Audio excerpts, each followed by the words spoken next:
Welcome to episode 11 of the Heartbeats of Adapted PE podcast. We're so excited that you are here joining us.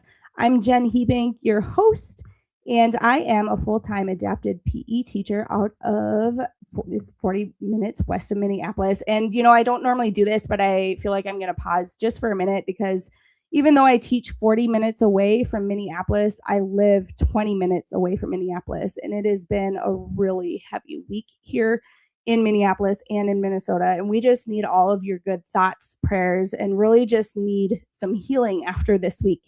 And I wanted to just stop for a minute and let you know that no matter where you're listening from, whether it's in the States, across the country, or maybe even in a different country, thank you for supporting this podcast. Thank you so, so much. The Heartbeats of Adapted PE podcast is a podcast that is here to connect, inspire, and amplify adapted PE teacher voices and those who support all students. We want to celebrate the heart, which is the storytelling, and the beat, which is celebrating the daily rhythms of our routine in our essential field. The Heartbeats of Adapted PE podcast will be brought to you one time per month by our sponsor, Fit and Fun Playscapes. And their mission, much like ours, is to support all students in movement. Please check them out. They're on X at Fit and Fun Play. If you listened to episode 10, our previous episode, you heard the 2026 Shape America Western District Adapted PE Teacher of the Year, Chris Ahrens, share about his time growing up with hemiplegia with cerebral palsy. He had to learn how to advocate for himself, wanted to be active, and that really kind of shaped his journey as an adapted PE teacher. We also talked about our love of soccer and how his soccer journey landed him on the U.S. CP national soccer team. And now he sits on the committee for U.S. soccer and with some very important people at that. He also shared about his Teacher of the Year process, and I would love for you to check that out. His episode is on YouTube, Spotify, and Apple Podcasts. And now I want to introduce our next guest. She's near and dear to my heart. She's a mom of one of my former students, and I need us all to hear their family story. And I hope you guys brought Kleenex because it's good and hard and wonderful and will hit you in the heart. She is one of the most amazing advocates for her kid and a visionary for her community. I want to welcome Tonya Sands to the show. Welcome, Tonya. How you doing? I'm good. Thanks, Jen. It's great to be on here with you. I'm so excited. Aubrey is a kid that just impacted me so deeply, and your whole family, truly, and just the way that she taught me to be a better teacher. So I'm excited to kind of hear a little bit about her story. And so I kind of just want to start out with a little bit about your guys' background and your background with your family. Can you tell us a little bit about you guys? Yes, I'd love to. I grew up in Kansas and a suburb of Wichita. And my only experience with people with disabilities was to see those individuals walk into a classroom down my hallway at school and disappear into a classroom. And that was really my only experience with individuals with disabilities. My husband and I met in Kansas City and got married. We had our son, Austin, when we lived in Kansas City. And then when I was pregnant with Aubrey, my kids are 18 months apart. When I was pregnant with Aubrey, we moved to Oklahoma City. Lived there for about 16 months, moved to Omaha, lived there for 6 months, and then moved to Minnesota. So if you're counting, we were in 4 states in less than 3 years. Wow. So it was just a whirlwind of just before Aubrey, she turned 2 when we lived in Omaha and then moved to Minnesota. So that's kind of a little bit about just how we got started. And at 2, she was diagnosed with developmental delay, which we'll go into in just probably a little bit. Yeah. I always tell people, like, they always say, like, how do you know your kid has a developmental delay or has a disability? And I always talk about, like, there are going to be some things with their milestones, right? Yes. But can you share a little bit about her personality? And then we'll get to, like, what that was like. Yes. Well, when I think about Aubrey and her personality, it just brings a smile to my face because that's what happens when she enters in a room. She is such a delight and joy and just brings light into every single room she enters into. She is super outgoing. Probably one of the most extroverted persons that I know. One of my favorite memories about Aubrey, when she was in middle school, I was showing her what Facebook was for the very first time. And she was scrolling my Facebook account and looking at all of my high school friends and college friends. And she just looked at me and goes, Mom, there are so many people for me to meet. So that just sums her up. Like, Oh, so much. Cannot wait. Absolutely. I also feel like she was a kid that when she walked into the room, she had a sixth sense for kindness. And you could just tell, like, she found the person that was the most kind and most empathetic, and then made them her best friend. Like, both ways, best friend. They were best friends. Yes. Yeah. And it was not a one-way friendship either. It was both, right? Correct. Yeah. Oh, and just her ability to include people, right? Just inviting them into the activity or the event, whatever was going on. She just has that sixth sense, like you were saying. Yes, absolutely. Can you share a little bit about Aubrey's early childhood? You said she was diagnosed with a developmental disability or delay, not disability yet. Yes. And what was that like? What were the motor milestones like? Yeah. So she was born in Oklahoma City, and during some of those baby checkups, the doctors were definitely expressing some concern, but Austin didn't walk till he was 16 months. So I just kind of thought, it's no big deal. Like, babies develop at their own time. I had no idea how important milestones were. So I just kept dismissing it. But right before she turned 2, I finally just, like, in my heart realized she ran with this really irregular gait that just didn't seem normal. She only had word approximations. So her language was really delayed. And so finally I was acknowledging, like, okay, maybe those concerns, there's some reality to them. So we had just moved to Omaha. Her very first pediatrician appointment with this new pediatrician in Omaha, I was like, okay, here's my concerns. She crawled. I mean, she did everything, but just was a little delayed. But he agreed that there were definitely some milestones that she was missing. He told me to put as much fat into her body so she did not drink milk as a baby. And that was his recommendation. Chocolate syrup, strawberry syrup, whatever it took. Get whole milk into this kid's body. So, but also then recommended that, with those early childhood school district evaluations. And so met with that team. I was so naive. I was like, I'm going to have to really convince them that, like, there's something going on. So I remember trying to chase her in our house so they could see her running in this irregular gait, and then watching them do the evaluation. And I don't remember all of it, but for sure one of them was like her ability or inability to stack blocks, and just looking at, like, what they were asking her to do and just going, oh, right, she is struggling with so many tasks that you just don't necessarily realize as a mom, of busy toddlers, and not knowing exactly what those milestones were. But yeah, realizing quickly, like, obviously she quickly qualified for early childhood special education services. And yeah. And, I just, in all the parents that I talked to, it's like, well, she's just my kid. Like, that's just my kid. And so sometimes we just don't see those things until someone's like, hey, I think we should maybe look at this. Correct. Right? Yep. Yeah. So just thinking about, like, you said she was developmentally delayed at 2. What was it like to hear that she did have a developmental delay? Like, officially? So we got that school diagnosis in Omaha, but Ryan had already taken a job in Minnesota. So we were already going to be moving to Minnesota. So they recommended that we get a neurology appointment set. So we did that here in the Twin Cities. And that neurology appointment, I mean, it was interesting. Her brain on a scan looks normal, but obviously she has these delays. And so the thing that the neurologist kept saying was just like, we can't limit her potential. We're not sure how far she'll come. You just need to keep helping her the best you can. And man, what I heard was, she's just delayed. We're going to catch up. We're going to work really, really hard, and we are going to catch her up developmentally, and no big deal, right? Like, we are hard workers. Like, that's what we're going to do. And so she started attending a special needs preschool in our school district, and started attending therapy. Quickly, I got her into private therapy. So we just lived and breathed therapy. We did speech and OT and PT at Courage Kinney, and I'm forever grateful to those therapists. I mean, they took Aubrey, her speech therapist, helped her go from word approximations to whole words to whole sentences. Her physical therapist, was working on walking up and down stairs and learning how to ride a tricycle.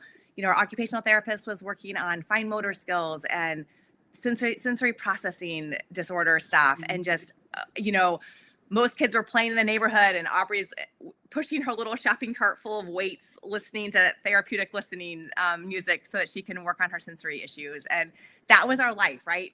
Practicing speech over and over and over again. And just working super hard because, we were going to catch up and we were going to be fine. The hope was there, right? Oh, for sure. Yeah. Yeah.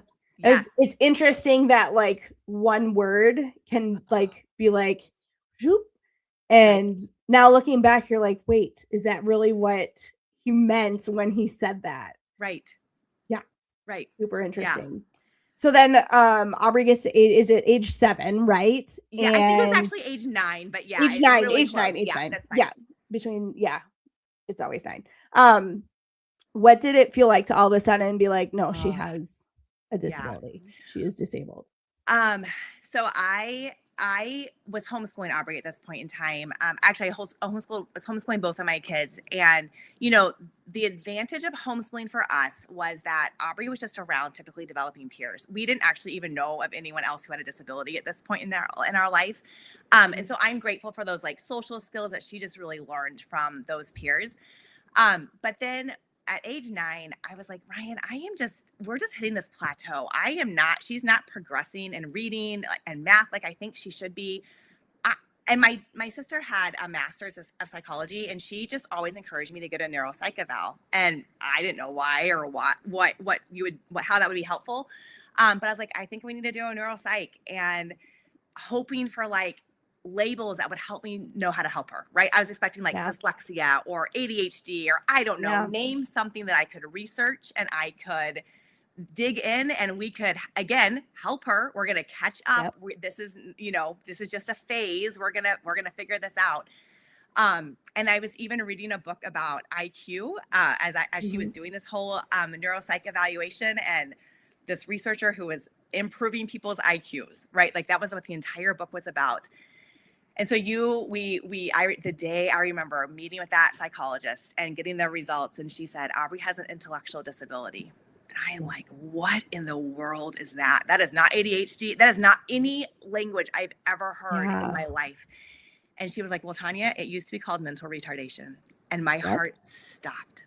My brain shut down. I was like, oh, like this is really serious. Like this is nothing I expected. And Ryan, he knew how hard I'd been working, and he looked at the psychologist and he said, you have to explain to my wife that there's nothing she can do that is going to help our daughter. Yeah. Like IQ is not, you cannot change it. Like this is who she is, and we're going to just have to accept this. And the psychologist affirmed all of that. And really, it was heartbreaking. The only thing she said to me was she drew, a graph with an XY axis. Yeah. Drew developmentally, typically development. And then just said, Aubrey will start close, but we'll just get farther and farther and farther away from her peers the older she gets. And she was like, really, all you guys can do is just prepare for her future. Just save tons of money because she's going to need tons of support and money as she gets older. And I went into that evaluation with hope of like how we're going to help her. And it was like a 180 switch of like just completely dashed hopes, like nothing you can do, just save up tons of money. Oh, gosh. And I just think like coming in and how like feeling like you have a path, and then all of a sudden the path is like dark and like there's no map.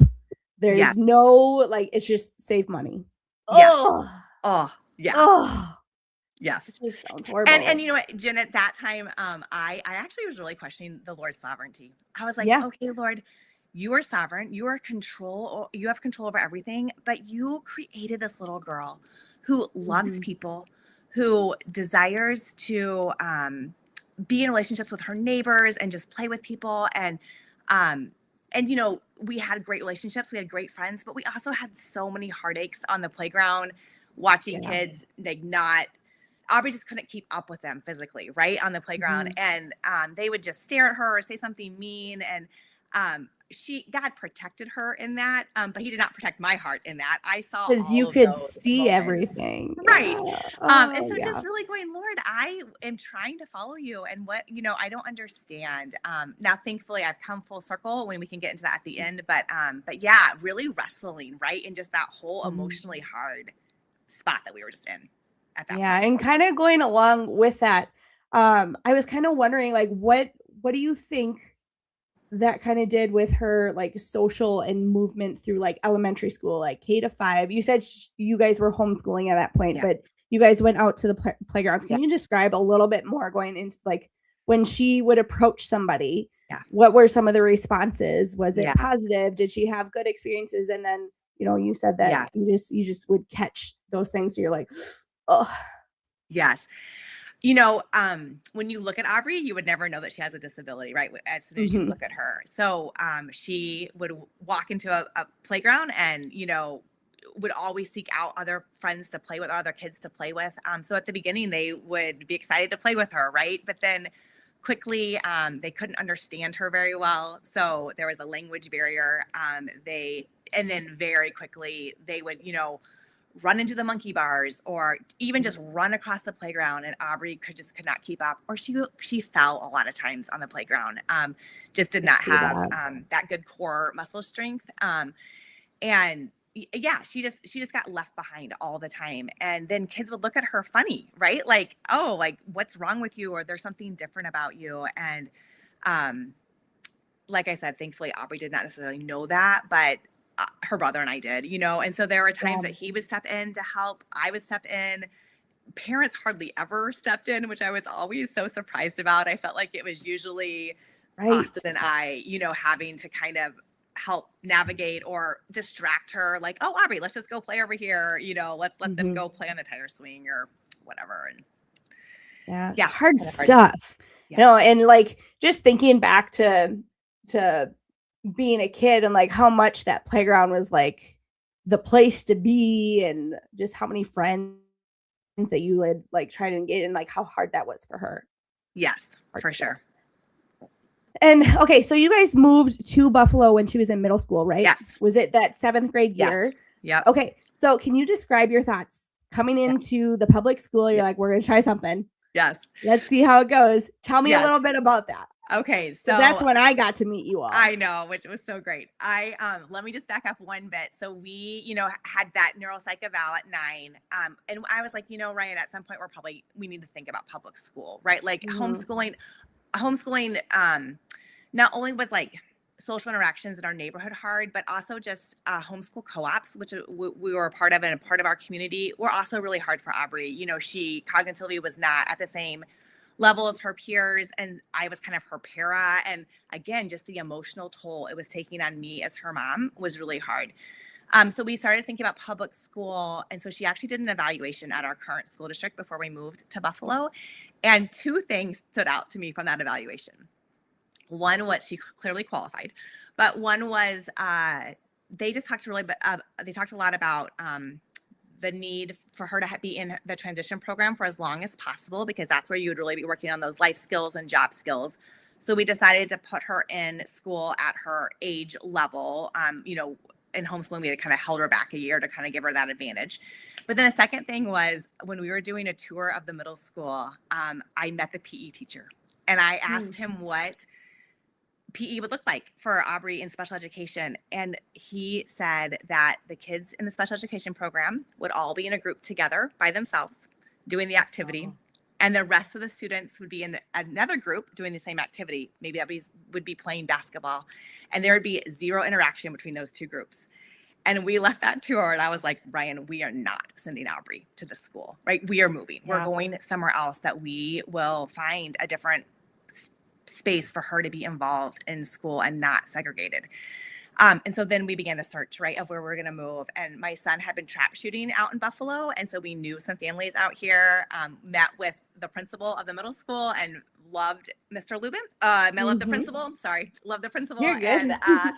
And and so we decided Buffalo was the place that we were going to move to. So 7th grade year, we moved out to Buffalo, and we're excited to put her in school. Apprehensive as well. First time to do public school.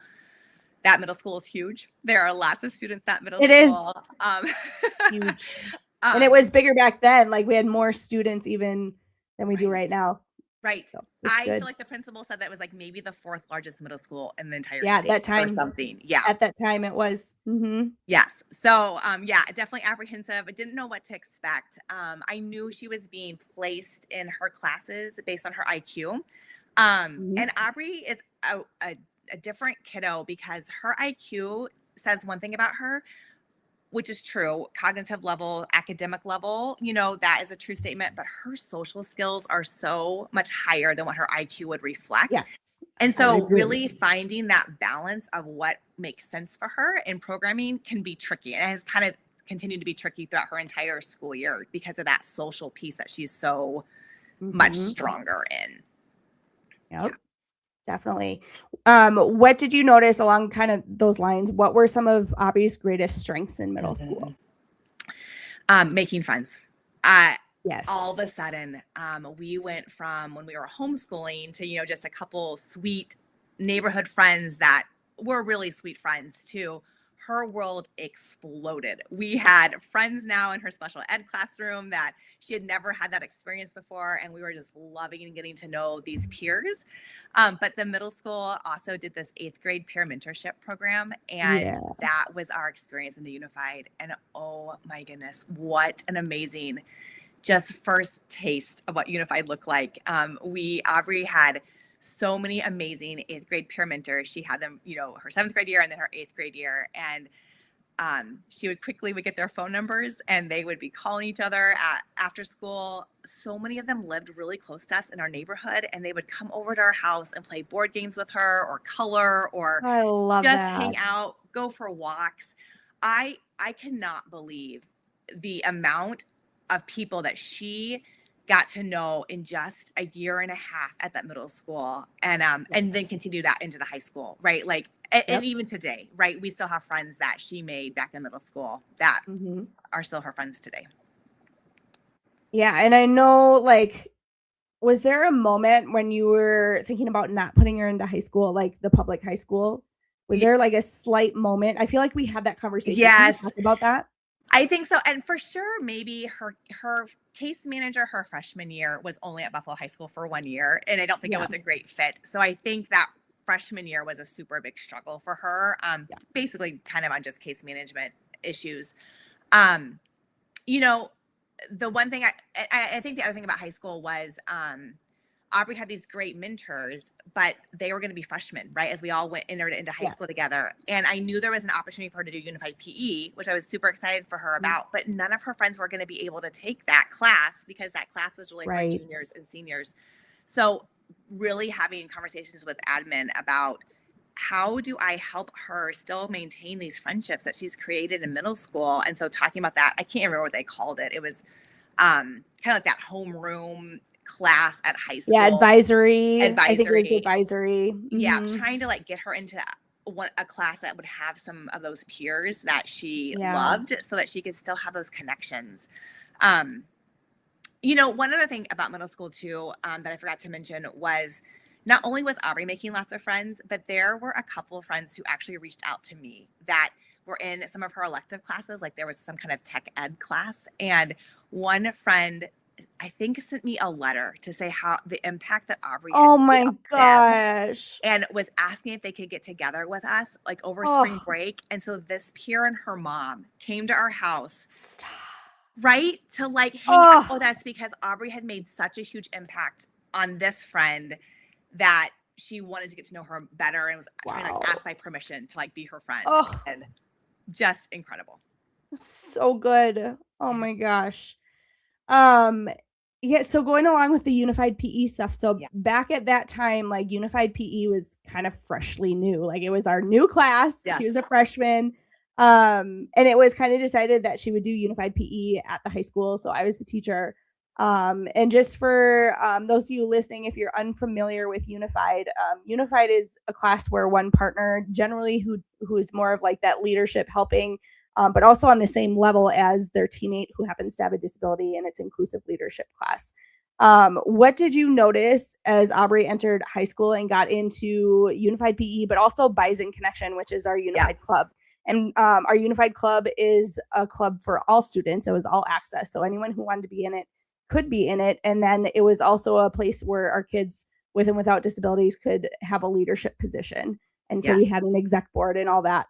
And so can you share a little bit about as she entered high school in Unified PE and Bison Connection, what did you start to notice and some things as she started going through high school? Yeah. So like I mentioned, freshman year was really rough for her. She actually had she had a peer in her special education classroom who actually was even bullying her. And because of Unified PE and Bison Connection and those friendships she had made, Aubrey thrives on social connections. And so at lunch, she was seeking those friends out and eating lunch with peers, not at, a lot of times at high school, you have the table with all the special education kiddos. Right. And Aubrey was never sat at that table. She was going out. She was across the cafeteria. Totally. She's gone. Yes. Seeking out friends. And every quarter, because the high school was on quarters back then, there'd be a new group of friends that she could go and seek out in the lunchroom. So it was like this constant rotation of just amazing people coming into her life. Same with Bison Connection. She was on the exec board, not her freshman year, I'm sure, but like later on in high school, and just that leadership opportunity, just to help her to realize her potential, right? That she actually is a leader. She has good ideas and can learn to express those and work together as a team. That collaboration is huge in those leadership responsibilities. And, I remember not only at lunchtime, but also like before school, she would be at friends' lockers waiting for them to arrive at school so she could say hi to them. And I remember having a couple discussions with her case managers throughout the high school years of like, we're never totally quite sure where Aubrey is, but we know she's always with a friend in the morning. Then she's always safe. She's always with somebody. Right. But just always seeking those friends out and those relationships. And that would never have been possible if she had just been back in that sped hallway, right? Like because of the opportunities to engage in the classroom and in Bison Connection and just those opportunities to make relationships and friendships. Yeah. It was amazing. Yeah. And I think too, like she stood out like right away to me as one of those kids that had like leadership potential. And like, we were approached by Special Olympics Minnesota. I remember it was right before Christmas and I got a phone call it was either email or phone call from Special Olympics Minnesota and say, hey, Buffalo High School has been chosen as the representatives to go to Capitol Hill. Would you like a free trip to Capitol Hill with a partner and a teammate? And you're going to go talk to your politicians and your lawmakers about why Special Olympics is important. And I like looked at it and listened or what I can't like, I just remember like sitting with that for a second. I was like, I got to run. I remember running to admin. I was like, we were chosen for this thing. What do we got to do? It had to go through the school board and it was a really big deal, but Aubrey was chosen and she was like my first choice. And then her friend Maya was chosen too. Maya's really big into Unified. She's teaching too, but so we went on this trip to Washington, D.C. So we're staying in the hotel and we go to different workshops of like how to address the politicians and how to ask what I need to ask. Aubrey ended up being sick as a dog. Goodness. And I could not believe that she like made it as far as she did. But that was one of the most coolest things I've ever done with my students. And I remember when I told you that I wanted her to go, you were like, should I come? Like, do I travel with you? And then when I asked the representative, our liaison, and they're like, this is kind of like a independent trip. And I think we both looked at each other and were like, okay. But it was such a cool thing for her. And like being in a hotel with her buddy and having their own room, and I was right across the hall, but just the big independence piece. First time for her to go on an airplane ever, right? With you and her peer, right? Like just incredible. And she did great with the airplane piece. I'm sure you guys prepped her a lot ahead of time and like what's it gonna be like, this is what it's gonna do. But anyway, but that was literally, looking back in history, that was the last thing we did before the pandemic shut down the whole thing. And so it was kind of a special, like that was the last normal thing we did. Yes. So and everything shut down. Yep. And I think to get approval, I think we had to go through the school board. We had to approach the school board. Do you remember that school board? Yes. I still have the article from that too. Yes. And so Aubrey got to attend that meeting and say, hey, I get to go to this. And like, what a cool thing to say. Like, I'm a part of my school's leadership and I'm going to go represent Minnesota. Right. Like on Capitol Hill. Cool. Right. So meeting cool. with senators and House representatives and sitting in these amazing chairs and desks and even just what you guys got to do in Washington, D.C., just sights you saw. And just, I mean, it is a trip, like a once in a lifetime trip. For sure. And like, that will never happen to us ever again. So it was really cool to be able to experience it with her and see it. I think honestly, looking back, like she enjoyed the part with Maya, but I'm having this like memory just shoot before my eyes of her where we were at the Washington Monument, and I think her favorite part was the ducks. Like swimming through. But Maya would not let her touch the duck. She was so upset. She wanted to touch those ducks. But... And by then I think she was feeling a little bit better. But it was just such a cool experience because in her eyes, she's like, I'm going on this big trip, but I really like the ducks. Right. All the amazing things I saw with the ducks. Oh, and then like kind of building through the pandemic, we had our first mobile polar plunge with Special Olympics Minnesota. And what they did was they brought it was like a mobile trailer pool. They set it up in front of school, and then we all got to fundraise, and some of that money came back to our program. But Aubrey had never jumped in. She does not like cold water. She's not a cold water person. And so if you remember her story, would you be willing to share a little bit about getting Aubrey in the plunge pool? Well, not only does Aubrey not like cold water, she does not like water in general. Like she doesn't like getting her hair wet. No. Oh my goodness. Still today does not like getting her hair wet. When she was little, if she got a drop of water on her clothing, she would have to go immediately change her clothing. So I really wanted her to do the polar plunge, and she really wanted to as well. But I was like, how? Like everything she hates is like the polar plunge. So, but of course, one of her friends in Unified PE encouraged her to do it with him, and he asked her to jump, and so she said yes. And then they had a mutual friend that was on the trap shooting team, and her brother shot trap for Buffalo High School, and so she of course knew everyone on that team. So those two boys were her partners to jump for the polar plunge, and so hyped it up. Aubrey, I think it was that one that we went house to house to like fundraise, and she loved going house to house to ask complete strangers for money. One of her highlights. I hated it, but she loved every minute of it. And then the day of the polar plunge, I don't know if you remember that first one. It was snowing outside. It was horrible cold. I was like, there's no way. There's never sun on our polar plunges. Never. But up they all climbed to the mobile polar plunge, and there was lots of discussion, and all of a sudden you see the two boys jump in, and then Aubrey sits down on the side and just scoots in, and the guys grab her, and they all just quickly get out of that cold water and go down the stairs together. And oh my goodness, the smile on her face, right? When she was like, she was so proud of herself.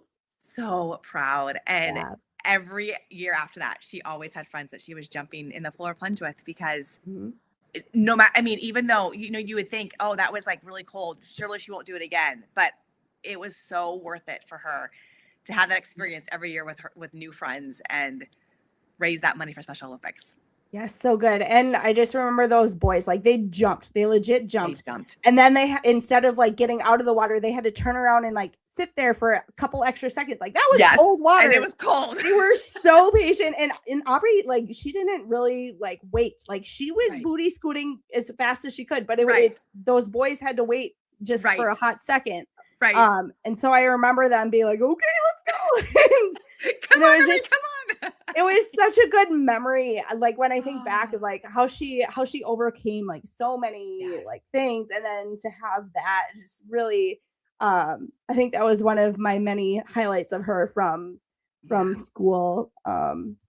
Well, and she was able to overcome it because of relationships, right? Because of relationships, absolutely. Those boys in that water, there's no way she would have ever gotten in, right? And that is the beauty of Unified, right? Is just the relationships that get built, and then the support on both sides, right? Like we talked about Aubrey making an impact at someone in middle school, but the impact that her friends made on her as well, right? It's a reciprocal relationship where you can't even describe the impact that those relationships make. 100%. Did you ask Aubrey about her 17th birthday? Does she remember? She didn't quite remember it, but can I tell it the way that I remember it? Because I shared in my keynote, so I know it actually did happen. Because like going back to the story, so I want to say it was her 17th birthday, and we're like, I think it was her junior year. Must have been her junior year. Was it? Maybe you were a sophomore. Probably. Anyway, so it's her birthday, and we make a big deal out of birthdays. We sing, we do all this stuff. And Aubrey has some really, really good friends in Unified. She does every year, right? 6 cents for that kind person. And so the way I remember it was one of her partners, one of her buddies, calls her up, was it the day before her 17th birthday? And like, hey, Aubrey, it's your birthday. Can we take you out to breakfast to Perkins? And she turns to you and was like, Mom, can I go? And then I remember you being like, can I come with you? Right. And Aubrey responded to you. She goes, no, Mom, I'm 17 years old. I'm going to go out with my friends all by myself. Right. And so that's what I remember. But I love that.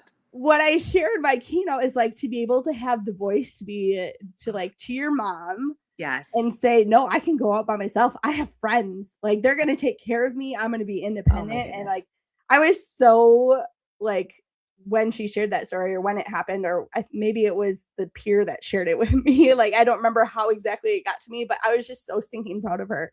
Yes. First of all, the phone call. And I think you had said something like you started crying because I'm sure the phone call to Aubrey herself. Right.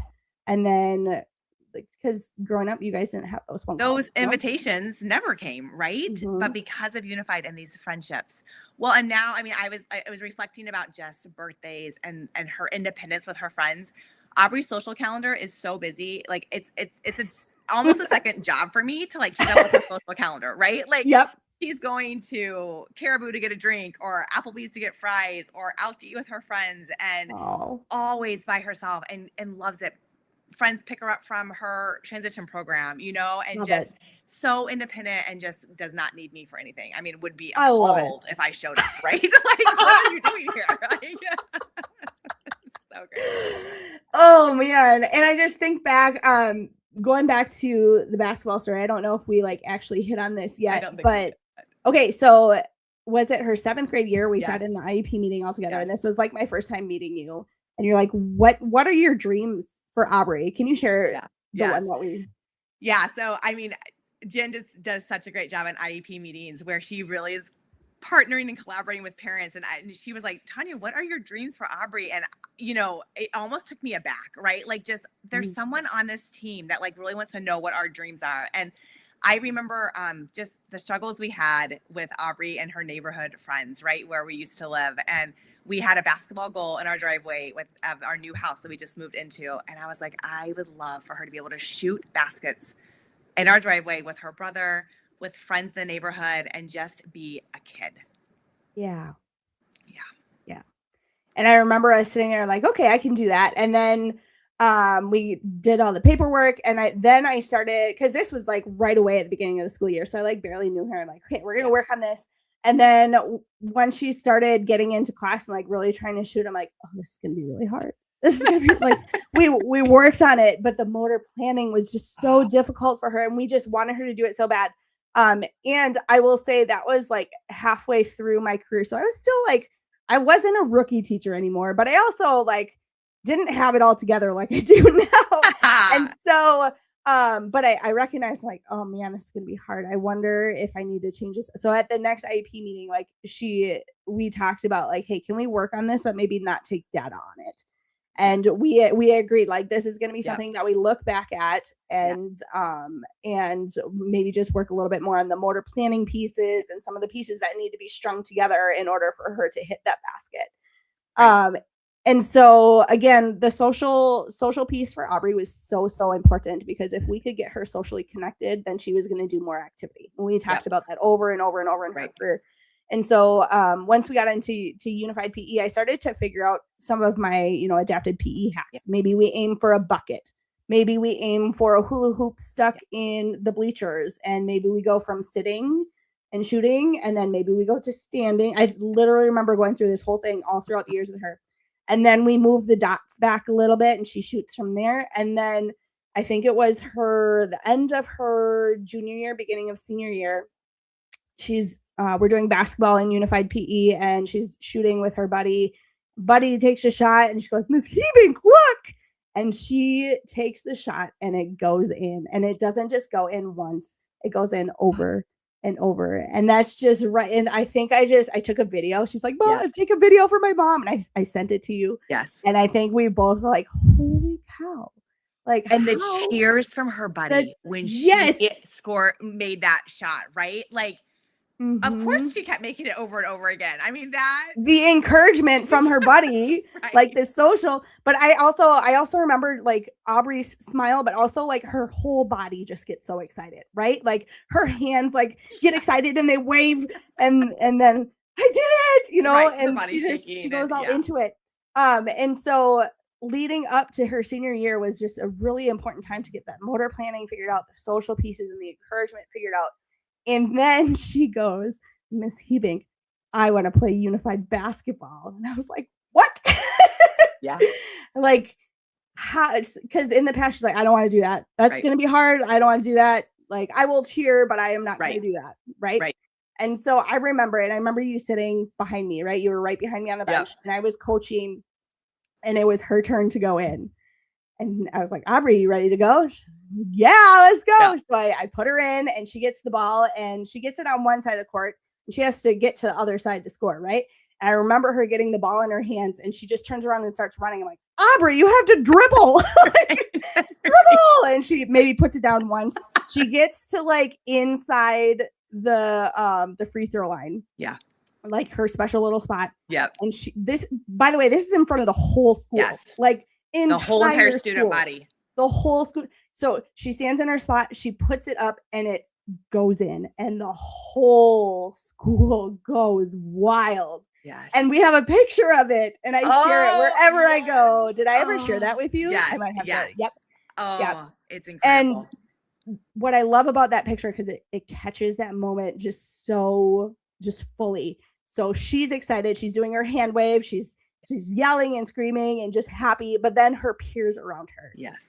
They're all looking at her and clapping and just cheering. And like, I think we both looked at each other and we both started crying because we're like, oh my gosh, she did it. Like, this is what we wanted her to do in 7th grade. Right. And here we are. It took the social pieces. It took the motor planning pieces. It took the time. Yeah. It took the different adapted PE, hacks as I call them, or just like different manipulatives that we can use to aim, and like just putting all those pieces together when kids have the right supports and we give them the time, and we don't, like you said, like don't put her in a box. Like possibilities are endless, but like sometimes it's so hard to see like that is possible. Yes. Right. And so when I go talk to people, I share this story because this is one that I will carry forever, but also she will carry forever. Yeah. And like the whole school, like, and her peers and like everybody, then you crying and me crying. Right. It was just one of those moments where like, I just couldn't believe that we had gotten that far. And there And she was. it's all worth it, right? Like So all that so brainstorming and work, right? To get to that moment. Mm-hmm. Yeah. 100%. So as we're moving through, we're going to talk a little bit maybe about advocacy in a couple minutes here, and I think we're going to go more than an hour if that's okay. I do have to get done at a certain time, but we got more to talk about. Yeah, for sure. I want to talk about the transition stuff because Yeah. she's in her transition year. Her high school career is over. Yeah. We're getting ready to transition out, and so I want you to share a little bit about what you've been thinking about, what's a little bit different than high school, and what are some things that you're thinking about for her future. Yeah. Well, I think it was either her junior or senior IEP meeting when I finally got to the point where I was like, you know what? I always cared so much about IEP goals, right? Like we have to keep pushing her hard. I still had that mentality of I knew we were never going to catch up, but I wanted her to reach her full potential. And it was either junior or senior year where I was like, you know what, Lord, this is who she is.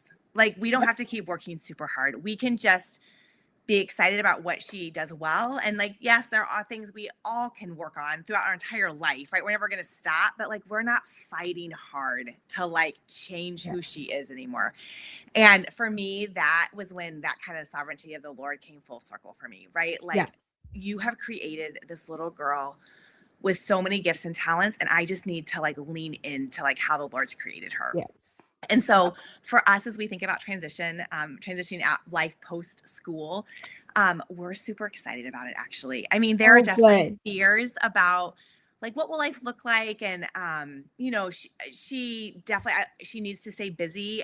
But I'm so excited about the possibilities of her engaging in the community. So I already know she already volunteers at our public library. She will continue to do that post transition.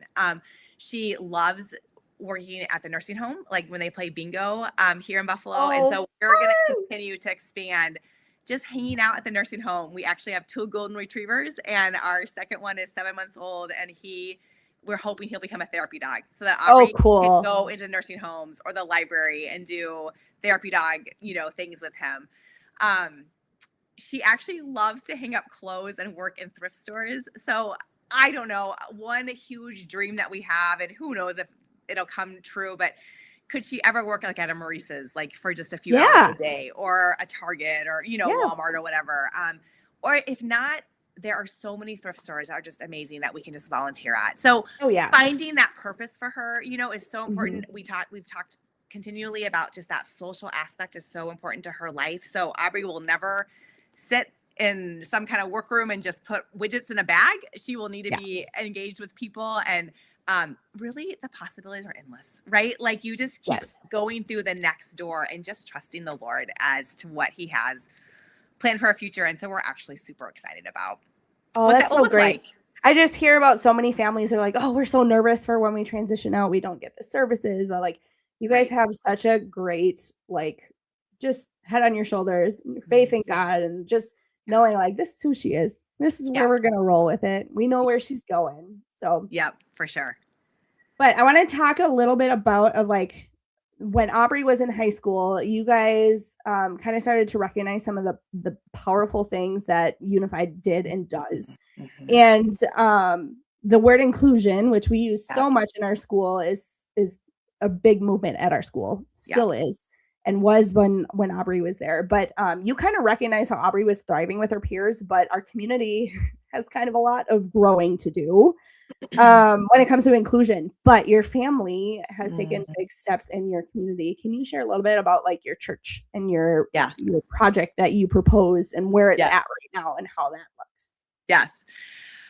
So when Aubrey was in 8th grade, I actually would drive her to and from the middle school, and I saw individuals waiting in the parking lot to go into an employment place for individuals with disabilities. And I remember driving past that parking lot every day, 2 times a day, and just asking the Lord, like, Lord, who is going to reach that population with the gospel? Like, there's these adults with disabilities, and who is sharing that good news with them?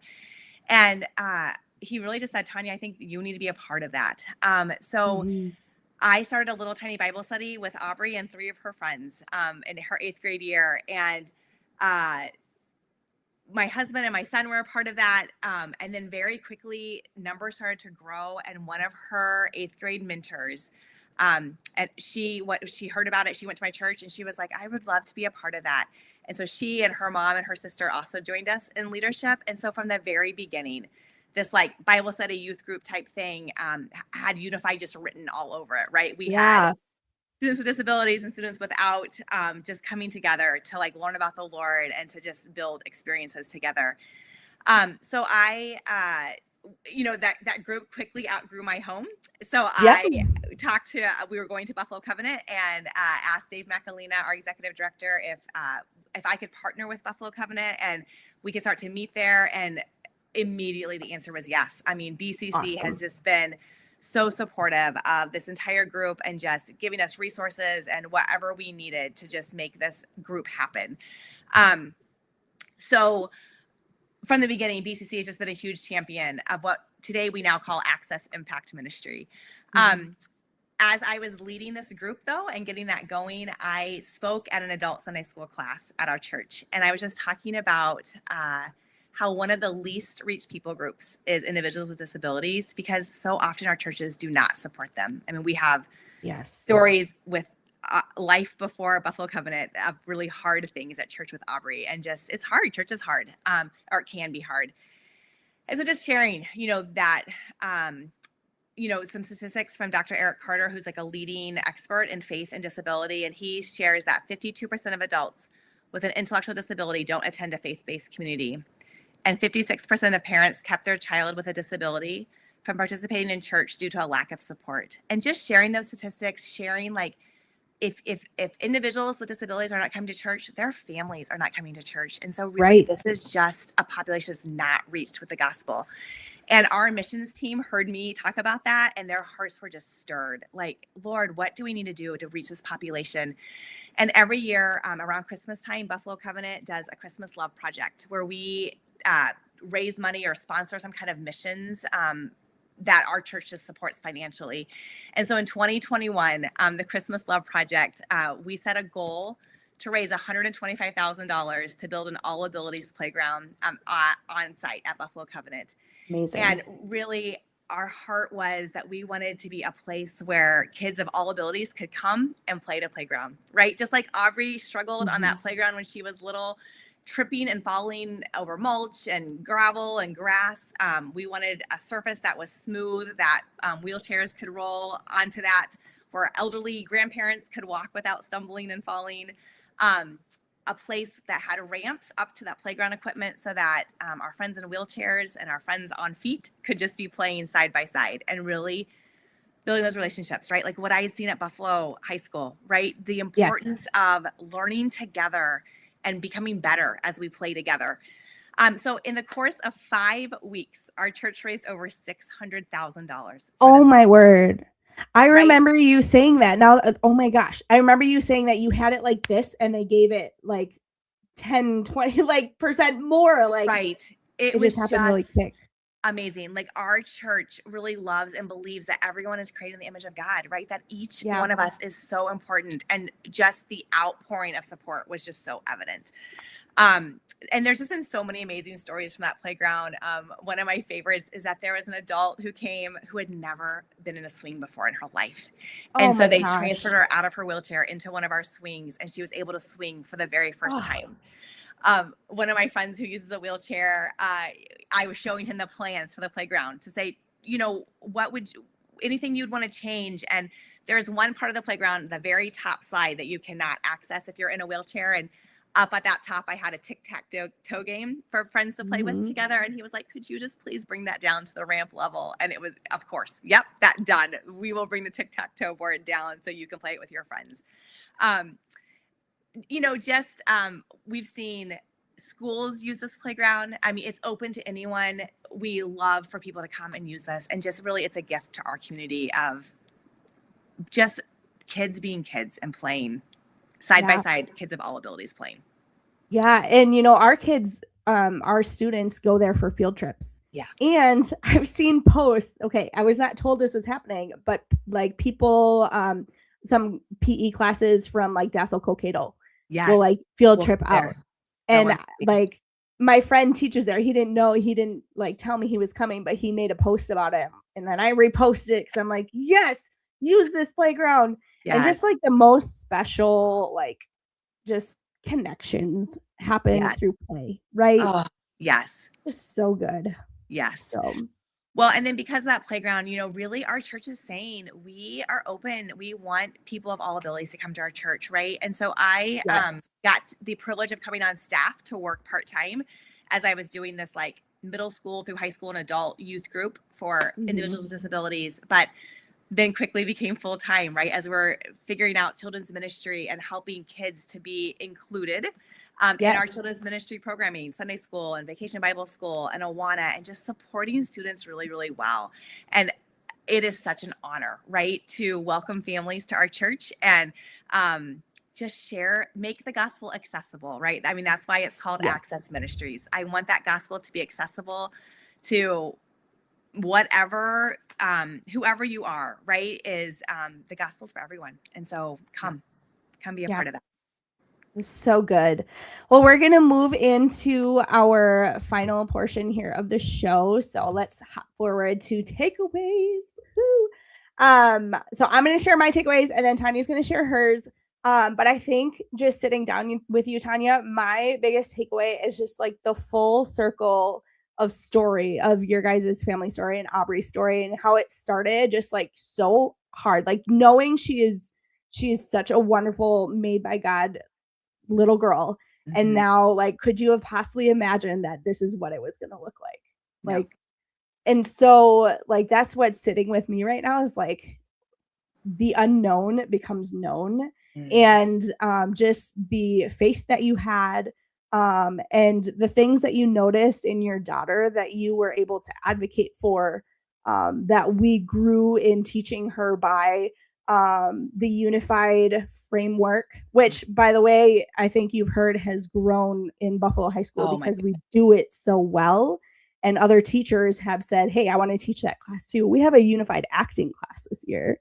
What? Stage acting. Yes. So, and next year will be unified science. So it's like slow, like we're trying to just get things out there. Anyway, so what has worked so well with that unified thing, you guys have taken and brought to your community and really like it's unified. It's not like connected to Special Olympics, but the fact that it's building those relationships, right? The things that Aubrey was really good at that you guys noticed that you guys want for her, but also just your community and how your church kind of just was able to just jump in and be stirred and moved by the Holy Spirit and just jump right in and say, hey, we want to be a part of that. Because honestly, like I look at churches just across our state and we don't have that.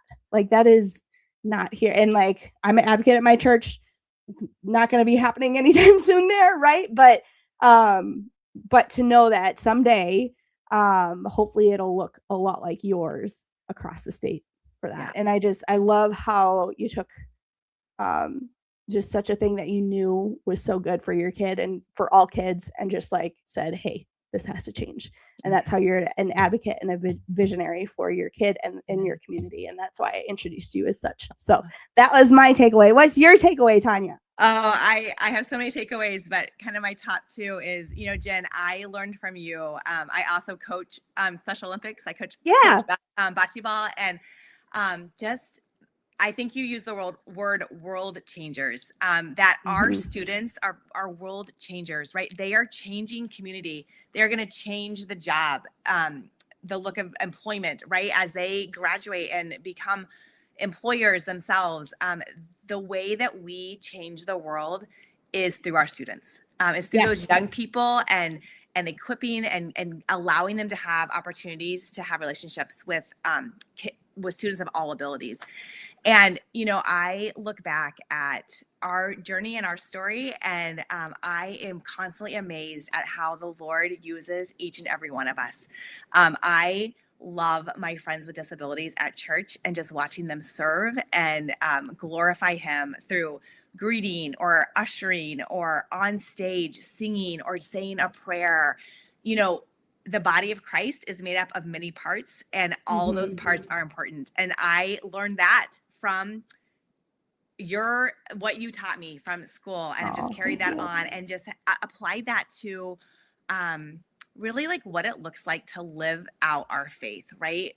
In a gospel way, in a way that's centered on the heart of Jesus, which is that the gospel really is for everyone, and that we each are made in his image, and we're each a part of his body. And so let's live like we're a huge, valuable member of that body. Amen, sister. Preach. Oh, so good. All right. Well, we're going to wrap up the show with some thank you. So if you are listening, if you're following the show, thank you so much. And Tonya, thank you so much for just being yourself, bringing your story. Oh, this was so good. Just the authenticity, and just the heartbeat, right? Heartbeats of adapted PE. We were in that heart storytelling today. But thank you so much for listening to episode 11. You can find Fit and Fun, who is our 25-26 sponsor, on X. But be sure to check them out. They have amazing equipment and some things for people who move differently and have unique abilities. So be sure to check them out. Thank you, Pam Gunther, for your support. And you can follow us on social media. We're on X at Heartbeats of Adapted PE. And same for Blue Sky at Heartbeats of APE at bluesky.social. You can always email us at heartbeatsofadaptedpe@gmail.com. And then the places that you can watch our YouTube page, and that's at Heartbeats of Adapted PE podcast on YouTube. So when you search, you can do the at Heartbeats Adapted PE podcast. And then the Health and Physical Education Collective has over 1,000 physical education and health teachers all in one place. It's like X without the noise of all the other media and things going around. It's just PE and health teachers. So that is also where you can find this podcast. And also Shape America has picked up this podcast. That is our national organization for health, physical education, and adapted PE. So you can check it out on their YouTube page. And with that, you can also find us on not only social media, but you can find us on Spotify and Apple Podcasts. This episode will be uploaded shortly after this podcast is over, maybe later into the night. And I just want to thank you so much again for joining us for episode 11. Thank you, Tonya, one more time. We will see you in February for episode 12. Thanks, everyone.